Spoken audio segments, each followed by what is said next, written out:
hyder. O brosio at y ferch, lle roes i'm serch am hyder.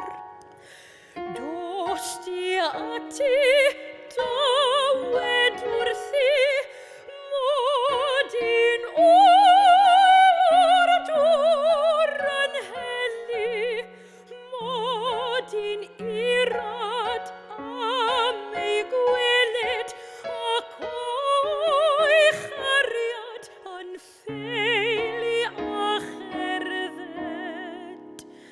O Duw fa ddeuo'r hardd ei lun, am boeni dyn mor galed.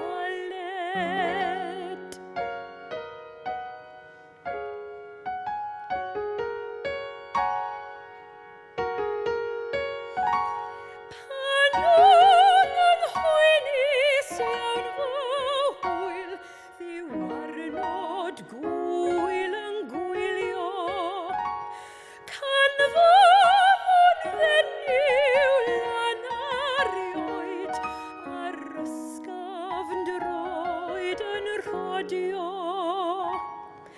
Pan y gwelais syth mis hefais yn fy nghon, mi feddyliais weledd y nes lan ar deyrnas a'i gwyn harddi roll o'i chwmpas, nefon sŵn gred i'r un dyn byw. Nad